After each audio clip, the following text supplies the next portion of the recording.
C'est la gang Dead of Winter, la nuit la plus longue. Avant d'entrer dans les détails de ma critique, il faut que je vous dise que cette copie m'a été fournie par Univers Ludo.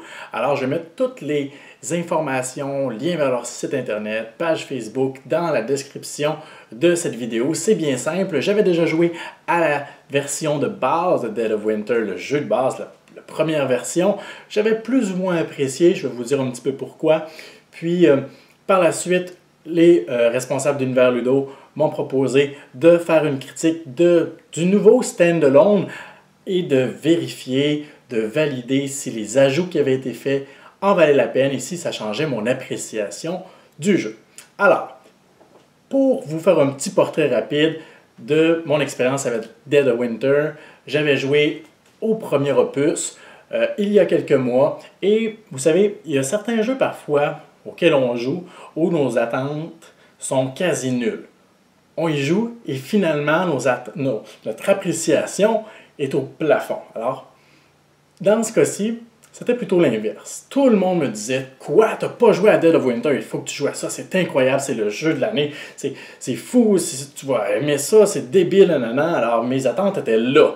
Et finalement, mon appréciation était un peu plus basse que ce à quoi je m'attendais. Alors, j'ai été un peu déçu par plusieurs choses, mais aujourd'hui, on se concentre sur ce que cette version du jeu ajoute et si ça en vaut la peine.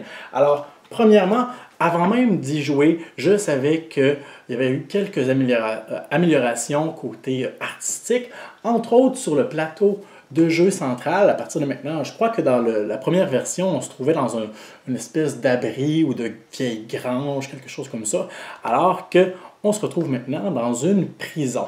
Alors, ça fait très Walking Dead pour ceux qui ont suivi la série.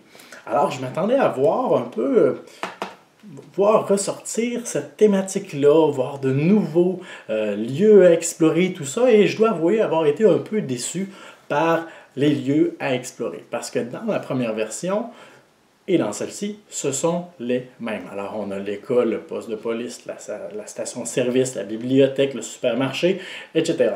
Et pourtant, il y a eu une bonne amélioration côté composante parce que au départ, les lieux étaient sur de petits papiers illustrés comme ceci. Et on a maintenant droit à de gros cartons épais imprimés recto verso. Et ça me chicote un peu.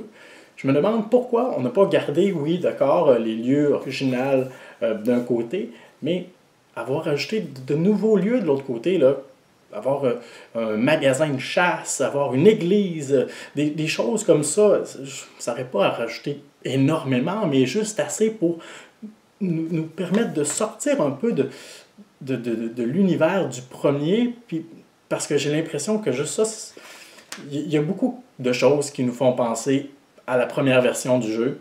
Puis j'aurais aimé voir plus de différences, avoir l'impression d'être dans un nouvel univers un peu, avec les mêmes mécaniques. Mais c'est pas le cas côté artistique, en tout cas, on le sent pas. Mais c'est peut-être seulement moi que ça chicote un peu. Et c'est pas grand-chose. C'est pas grand-chose. Je dois maintenant parler... où est-ce que je les ai mis? Ah oui, des cartes Crossroad, parce que ces cartes-là sont le cœur du jeu. Dans la première version, je les avais beaucoup aimées, et c'est la même chose dans cette version-ci. Les cartes sont uniques, donc ce ne sont pas les mêmes que dans la première version, en tout cas, je crois pas. Et elles sont vraiment... parfois, elles sont hilarantes, parfois, elles sont déchirantes. Parfois, il y a question de débat éthique aussi, et nos décisions sont importantes. Et justement, parlant d'éthique, on a une petite enveloppe scellée comme ceci qui nous dit « Avertissement ». Le contenu des cartes qui sont dans cette enveloppe ont une thématique adulte et perturbante. Alors, c'est bien qu'ils aient pensé à une petite enveloppe comme ceci parce que c'est un jeu qui est possible de jouer avec nos enfants, mais certaines cartes Crossroad sont un peu hardcore, un peu extrêmes, surtout avec celle-ci qui, justement, ça nous dit, qui nous permet d'explorer le côté sombre de l'être humain. Alors, il est question de suicide, de drogue, de viol, d'enfants. Alors, c'est des thèmes qui sont un peu plus difficiles à aborder pour certaines personnes et peut-être également pour des enfants, justement, ou des adolescents. Alors, c'est à vous de gérer ça, mais c'est bien qu'ils aient pensé de nous séparer ça dans une petite enveloppe.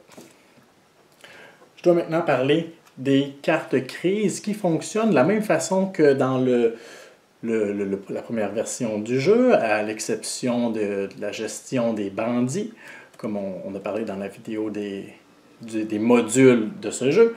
Il y avait quelque chose qui me chicotait encore une fois en lien avec les crises dans la première version, c'est que les crises se ressemblent beaucoup d'un tour à l'autre. Alors, ce tour-ci, on va chercher des livres, parce que sinon, on va perdre un survivant. Bon, alors ce tour-ci, on cherche de la nourriture, parce que sinon, on va perdre du moral. Bon, alors ce tour-ci, on cherche des médicaments, parce que c'est toujours pareil. C'est répétitif, même si on ne cherche pas les mêmes choses, même si, je ne sais pas, on dirait qu'il y a cet aspect-là que c'est toujours un peu la même chose qui tourne, qui me fait décrocher facilement. Les rôles secrets. Ce que j'aime, c'est qu'il y en a beaucoup. Environ tout ça pour les joueurs réguliers et tout ça pour les traîtres. Alors une très bonne rejouabilité techniquement, parce qu'on a plusieurs rôles différents.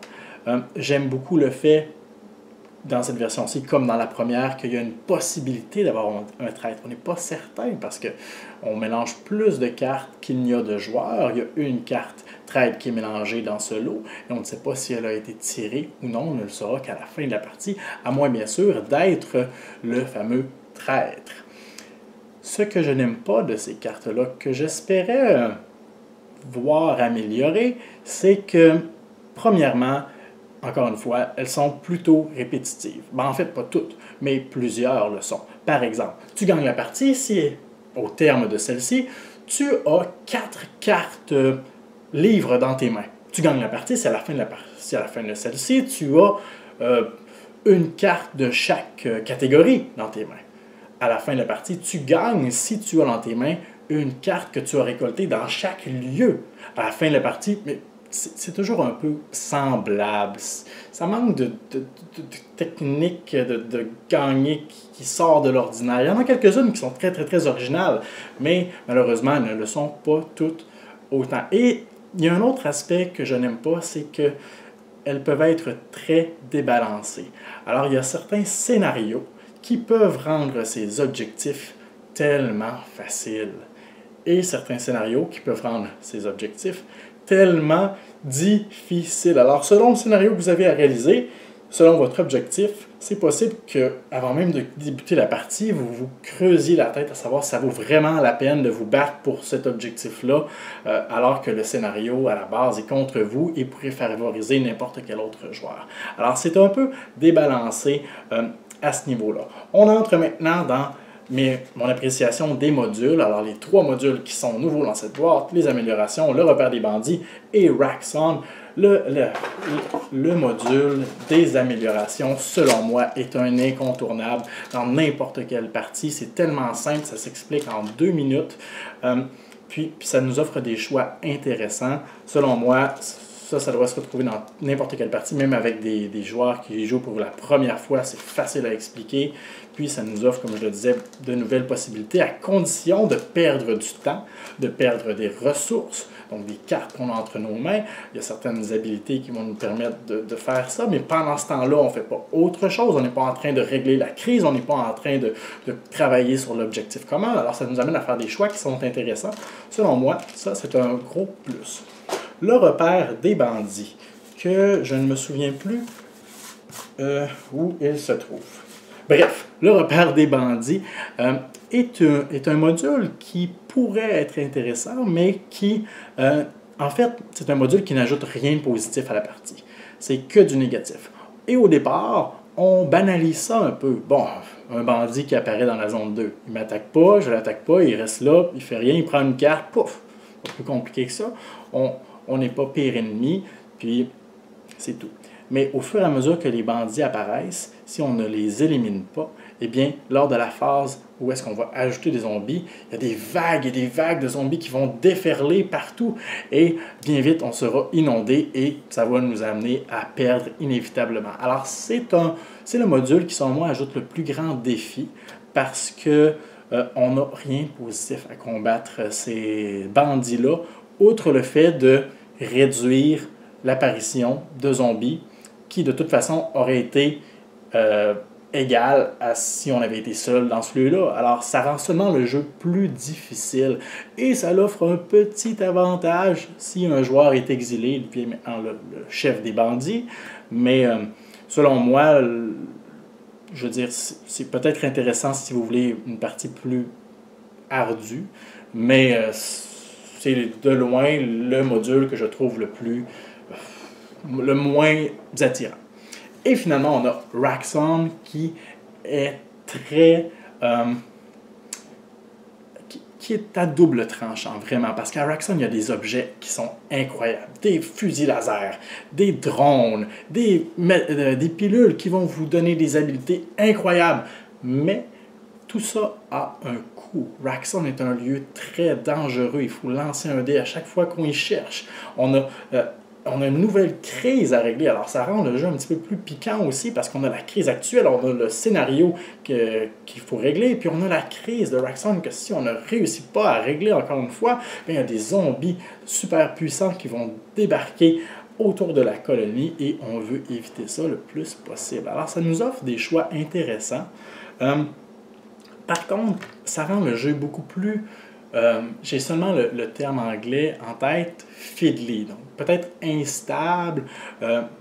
C'est surtout parce qu'il n'y a aucune mention des étapes liées à Raxxon qui sont écrites nulle part. Où que ce soit, sur notre aide de jeu, sur le plateau, d'un côté comme de l'autre, il n'y a rien qui nous rappelle ce qu'on doit faire à la fin d'un tour ou que lorsqu'on va fouiller, il faut lancer un dé. Et vu que c'est un module avec lequel on ne joue pas à chaque partie, c'est facile d'oublier ces règles-là. Alors selon moi, ça aurait été très important, très intéressant, un gros plus, d'avoir peut-être juste une petite carte là, de ce format-là qui est un aide-mémoire pour les étapes reliées à Raxxon précisément qu'on peut avoir à côté de nous sans avoir à toujours traîner le livret d'instructions qui comporte déjà plusieurs pages. Alors selon moi, il manque ça pour rendre cette extension-là, ce module-là, parfait, parce que selon moi, c'est très intéressant tout ce que ce module-là accorde. Bref, je trouve, selon moi, que Dead of Winter, la nuit la plus longue, ajoute beaucoup à la première version que je n'avais pas apprécié beaucoup. J'ai mieux aimé celle-là. Je n'ai pas adoré, ce n'est pas un jeu que je vais proposer toujours lorsque je vais vouloir jouer, ce n'est pas un jeu non plus que je vais suggérer à maintes reprises aux autres, et je ne serai pas celui qui va dire, comme on m'a dit, il faut que tu joues à Dead of Winter, tu manques quelque chose, parce que ce n'est pas le sentiment que j'ai en jouant. Je trouve que les parties sont intéressantes, tout dépendant des joueurs qui sont autour de la table. Alors, c'est un jeu qui peut être fort thématiquement parlant, à condition de se prêter au jeu. Donc, peut-être que ça implique d'y aller avec une approche un peu plus role-play, alors jeu de rôle, mais ça peut être très lourd, très pénible de jouer avec des joueurs qui n'entrent pas dans la partie. Mais au final, là, quand je regarde le portrait, je trouve que cette version-là est mieux pour, entre autres, les améliorations et Raxxon. Le repère des bandits, selon moi, ça vaut pas grand-chose.